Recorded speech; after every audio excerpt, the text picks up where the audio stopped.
Hello and welcome! I'm DDF Racer, and today I thought I'd put together a quick track guide for my upcoming community event, the Volvo 240T at Macau. I'm hosting a couple of races on Saturday the 8th and Sunday the 9th of August. Link on top of the screen right now with the video to all the details, but it's not exactly the easiest combo to drive. If you're used to cars that actually brake when you press the brake pedal or rotate when you turn the steering wheel, then this might be a little bit of a frustrating experience for you. There's a lot of weight in this Volvo, and you're going to have to bear that in mind when you try and manage the transfer of that weight around the lap. So in this video, I'm going to try and hopefully show you how to get the speed out of the car and also keep it out of the fence. Joining me on voice comms is Damon Slavic, who some of you may know from Discord as Kiwibrick. Damo, thanks for coming along, mate. How are you? Good, thank you. Hey guys, how's it going? So I hear you and Rangy, you guys have been working away on some setups in the background to try and make this car a bit more drivable. This make the Volvo a little bit less Volvo, so it should really help people who want to, you know, get used to the car and make it a little bit more stable. But what have you actually changed on it, mate? We've basically worked on it just to make it more drivable and just more consistent for guys who maybe have got a lower skill cap, so they don't get frustrated and crash. So we've changed roll bar, brake bias, brake pressure, slow bump, fast bump, all the shocks really, and a bit of ride height because it was too low for stock. It was bottoming out, so we've raised it up a lot. That's made it a lot more forgiving. Pretty much everything. I was going to say, it sounds like you've pretty much changed everything in the menu for this one, mate, so there's not really much talk about it, but Rangy says it's a lot more stable. You've done a lot of laps with this as well, mate, so no, it should be good. It should really help out people who want to get used to the car and not just rage quit after 2 laps. Yeah, I've had a bit of feedback from a couple of guys who I sent the setup to. It's made them a lot happier. Nice, nice. That's what we want. For anyone who wants to get hold of these, whereabouts can you get your setups, mate? You just have to go into the Volvo Macau setup channel on the Discord. Cool. And they're all in there. And I'll update them if they need to be updated. There's a couple of updates maybe that I'll put through tomorrow. Sweet, sounds good, man. I'll put a link or a picture on the screen or something right now just to give people like an actual idea of where to get them, but that's just on the DDF Discord. There's a link to that in the video description. For someone who's never actually used the custom Raceroom setup before, how do you go about like installing one? Is it just like a copy paste? Yeah, basically just download that setup from the Discord. Yep. You go into your My Documents, and there's a directory, My Games, Simbin, Raceroom Racing Experience, and inside that there's user data, car setups, and then inside car setups there's all the tracks, and you just go into the track. So this is the case Macau, and there's one more directory inside there. You just click into there and then you just paste it in there. Sweet. I think I might put that on the screen as well, just that's a bit more. Yeah, there's a lot of steps. Yeah. Alright guys, so here we are on the outlap in the Volvo 240T at Macau. I've got Damo with me on the voice comms in the background. So we're going to go around and do an exploratory lap just to get used to the car, get used to the track. I'm going to show you where all the braking points are, all the turning points with the acceleration points, nice and slow, and then we'll go for a lap after this. So this first corner, you want to lift off just a bit before the apex and then floor it all the way through. It's important that you get on the turbo early here. Not much you can do on the run down to turn 2 really. Damo makes a very good point in his telemetry video, which I'll put a link to in the description. You got to basically snap it down to 4th, and the apex is quite variable here, so you really got to just judge this one because you can only really get this with practice. You know, sometimes you get on the throttle too early, it understeers into the wall. Sometimes you're just left thinking, oh, I could have accelerated a heap earlier than that. But this corner here, you want to brake round about 160, 170. Very late downshifts. If you downshift too early, it will spin the rear, and you can use quite a bit of curb here. But don't try and turn too much because it will just scrub the tyres. And then this as well, brake at the lamppost on the right. Try and get the apex as close as you can. The rear probably will wiggle a bit coming up over the bumps over the hill here. So just keep it planted, don't lift off, otherwise you'll get a bit of oversteer. Keep it to the left, and then lift off here, maybe drop it down to 3rds. Now you can either do 2 things. I'm just going to stop the car and show you. You can either keep it tight on the left, and then keep it narrow so you're on the left-hand side of the track for the corner after this, or you can swing in a bit and trail brake it. So basically you can take a wider line, carry more speed, but that does put you more on the right hand side, which then puts you more on the left hand side here. So it's all about practicing really, but this is going to be a first gear corner, and again there's a little bump on the exit here, so just keep it floor over this. Just after the barrier changes, start braking down to 2nd, and this is a lot slower than you think, this corner. Just got to be so patient, and then when you can see the exit throughout the brick wall, floor it again, and again keep it in 2nd for this. there's a strange bit of camber here which wants to push you wide, and brake early for this. The apex is quite late behind the barrier, and this is almost flat. You might need a little confidence lift. Briefly knock it up to third, then back down to second again. Another late apex here. And then this over the crest is flat out completely. Now this corner coming up, you're going to want to brake where the chevron triangle starts here-ish. So then knock it down to second. If you want to knock it down to first to get a bit of turning, you can do that, but don't do it before the apex because it'll just spin the car. And again, up the hill, brake just after the barrier on the right there, down to first, very early on the apex here, very early on the throttle as well. And this, so easy to lock the tyres here, so you want to maybe do a baby lift coming into it, and then knock it down to first. It's so easy. When we start doing this at speed, you'll see. And if you read the rules on the Discord, this is the place you are not allowed to overtake the Macau hairpin. Don't go up to third. You want to kill all the speed, keep it as far left as possible, and just before the yellow text, you want to go absolutely full steering lock and wait for the car to turn. You don't want to accelerate through the hairpin at all, because then you'll just go into the barrier on the outside. And if you try and overtake, you will block the track, so just don't do that, please, guys. Pretty much flat out here. Brake around about the 130 mark. You want to take it down to second gear. A bit camber here helps you get around the corner, so it's a bit faster than you think, but you want to get on the power early and make the use of that turbo. And again, heading towards the final corner here. Maybe about the 120, 130. Down to second. You got to be so patient, and then floor it. Traction control can kick in a little bit early sometimes there, so you might want to swap it down to traction control 2 as opposed to traction control 1 if you're struggling with corner exits, but probably best to keep it on 1 to be safer now. But that's pretty much a lap at cruising pace, Damo. I'm going to go for a little bit of a faster attempt now. If you want to kind of run through what you see in the background as well, mate, what's your advice for this, really? Yeah, you pretty much did exactly what I would do. Apart from a couple corners where I don't change down, but we'll see when we get there. I break similar plates here, and I do tend to. Whoa! There's going to do that. There's going to be a lot of that in the race, I imagine. Yes.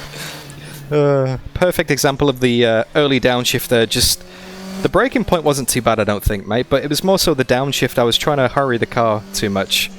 Yep, I find if you have any sort of steering angle on, when you change to first, it's all over. Yeah. You have to be basically straight. Yeah, exactly. Don't change down to first while you're trying to turn. You got to wait for the car to rotate and then pop it down. Yep. It's a tricky little thing, this. Yes. Obviously, the walls are so close as well. There's like no room for error. And you have to go so close to them.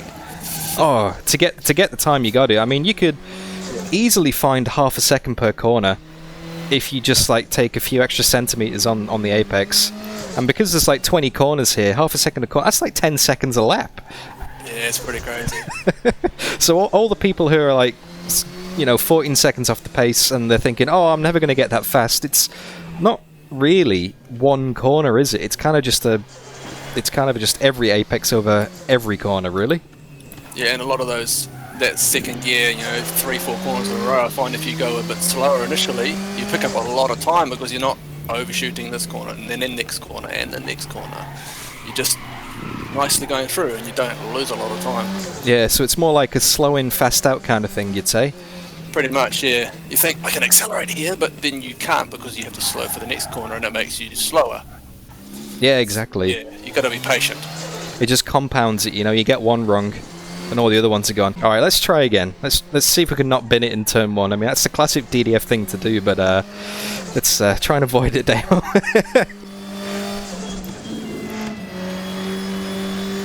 Not really worth shifting down to third there, but I thought I'd accentuate the fact you do need to lift off a little bit.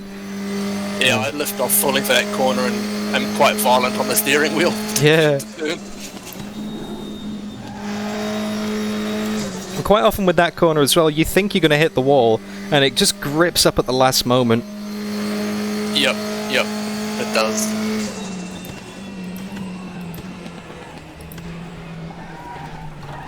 There we go, that's better. And this one's not really so much braking. You can carry a lot of speed through there because it's not like a a dead 90 right, you know? It's kind of more of an open... yeah, because that barrier sort of disappears, it makes it much more open. Yeah. Yeah, you definitely want to try and avoid braking and turning heavily at the same time. You can brake heavily, and you can turn heavily, but not both.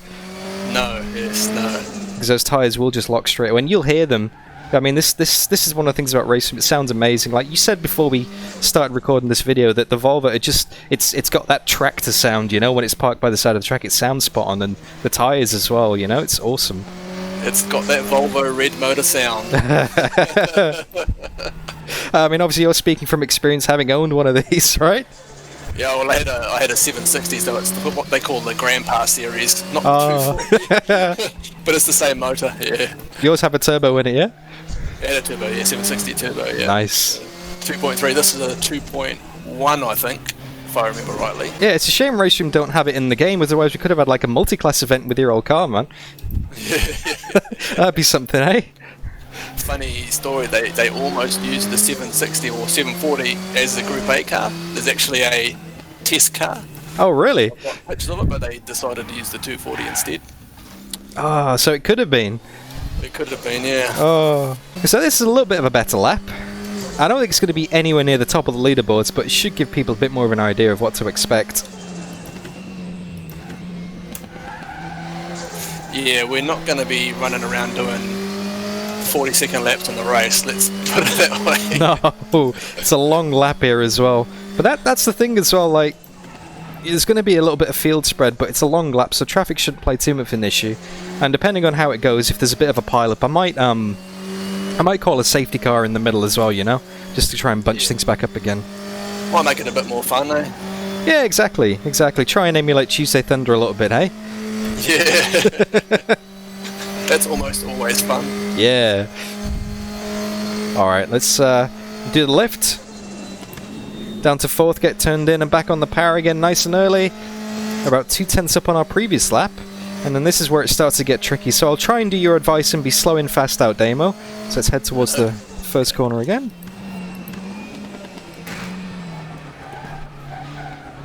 Now that was just slow in, slow out.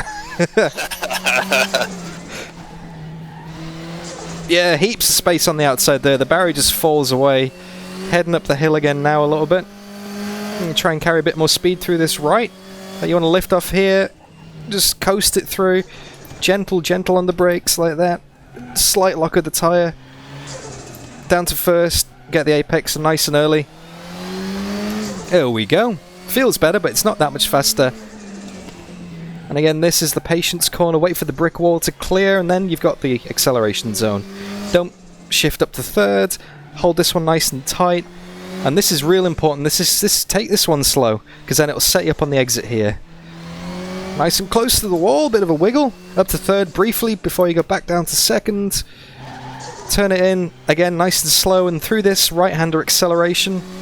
Completely flat out down the bottom of the hill. If you do hear the tyres start to lock, just release the brakes a little bit. When you're learning this track, you always want to brake real early. And you can always dial it in later, but if you're braking too late and you're still trying to learn, then there's nothing you can do to save it, really. So just, maybe for people who are struggling a little bit, just really go easy on the brakes at the start and then just find the limit, as opposed to trying to push from the outset and just build up your pace gradually.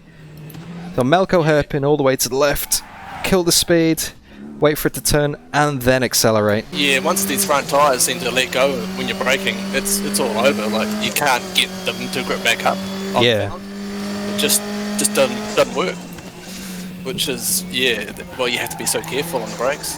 Yeah, and it's probably completely different than what a lot of people are used to as well. And you're driving GT3s with ABS and, you know, single-seater formula cars. Like, you can really push the brakes. In this, you just can't. You just can't do that. The difference between got the grip and no grip is just so fine. Front, particularly. Alright, that was a 244.6, which is a little bit off my leaderboard pace, and a little bit off Damo's current leading pace as well. But we all know it's what matters in the race, right? I'm just trying to say that to give myself some kind of redeeming factor now. Damon, you pipped me again at the top. I was like, I have to. I just can't leave that. I'm sorry. Just gotta get it by a few tenths. But it's all about the race. I had you by like 11 hundredths, but I did quite a big wall tap. I'm like, I can't let that stand. No.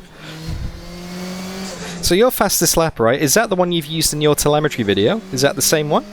Yes, it is. Yep. Nice. Yep. Okay. Because the Raceroom saves the fastest lap from your leaderboard challenge, so it's easier to grab the video for me to do with the telemetry.